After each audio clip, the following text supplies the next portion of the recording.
बात को पसंद करते थे कि मेरी उम्मत मेरे ऊपर दरूद पड़े और रब उन पर रहमत नाज़िल करे। क्या पसंद थी हुजूर के कि मेरी उम्मत मुझ पे दरूद पड़े और मेरा रब रहमतों का नज़ूल करे।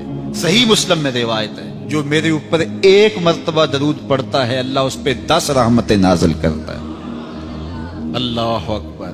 और अगर दरूद के साथ सलाम भी हो तो मुझे एक शेर इतना अच्छा लगता है तो सादा सा, पता नहीं उसका वजन भी ठीक है नहीं, किसी सादे से बंदे ने कहा है, लेकिन मुझे बड़ा पसंद आया। बात रूह खींच लेते हैं ना।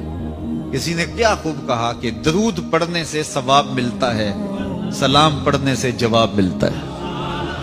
कितना सादा और कितना खूबसूरत। दरूद पढ़ने से सवाब मिलता है, सलाम पढ़ने से जवाब मिलता है। और अगर हुजूर की तरफ से वालेकुमुस्सलाम के लफ्ज आ गए तो और क्या चाहिए।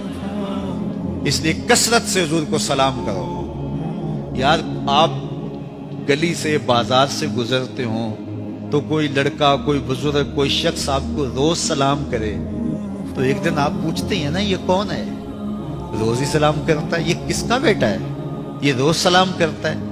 फिर किस दिन आप रोक के पूछेंगे पुत्र किसके पुत्र हो, इतने अच्छे हो कि रोज सलाम करते हो, तो एक दिन हुजूर भी पूछेंगे ना ये किसका पुत्र है, ये किसका बेटा है, ये रोज मुझे सलाम करता है। तो फिर हुजूर से तारुफ हो जाएगा। इसलिए हुजूर को सलाम किया करो।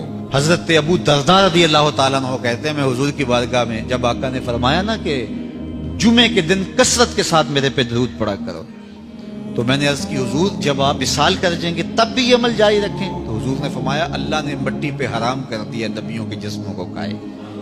फनबीयुल्लाह हय्युन युरज़क, नबी कब्रों में जिंदा होते हैं और उन्हें रिज्क भी दिया जाता है। इसलिए जुमे के दिन कसरत के साथ मेरे ऊपर दरूद पढ़ो, मेरे ऊपर सलाम पढ़ो। अल्लाह अकबर। तो हुजूर फरमाते मुझे ये बात पसंद आती है कि कोई मेरे पे दरूद पढ़े और फिर रब उस पे रहमतें नाज़िल करे। अल्लाह अकबर। हजरत उबई बिन काब कहते हैं मैंने हुजूर से कहा हुजूर मैं चौथा हिस्सा आप पे दरूद पढ़ूंगा और बाकी जो 3 हिस्से हैं दीगर वजीफे कर लिया करूंगा। तो आका करीम ने फरमाया मा शेता व इन ज़िदता फहुव खैर, जैसे तुम्हारी मर्जी, लेकिन अगर दरूद को बढ़ा दो तो होगा अच्छा। तो मैंने कहा हुजूर मैं आधा वक्त दरूद पढ़ूंगा, आधा दीगर वजीफे करूंगा। फरमाया मा शेता, जो तुम्हारी मर्जी, लेकिन दरूद की मिकदार बढ़ जाए तो अच्छा होगा। मैंने कहा हुजूर मैं 2 हिस्से दरूद पढ़ूंगा, 1 हिस्सा बाकी वजीफे करूंगा। फरमाया बहुत अच्छा, लेकिन दरूद की मिकदार बढ़ जाए तो फिर और अच्छा होगा। अर्ज की हुजूर मैं पढ़ूंगा ही दरूद, मैं सारा वक्त ही दरूद पढ़ूंगा। तो सुनो मेरे हुजूर ने क्या कहा, ये तिरमिज़ी की रिवायत है। हुजूर ने फरमाया फिर तेरे सारे दुख मिट जाएंगे, सारे गुनाह माफ कर दिए जाएंगे।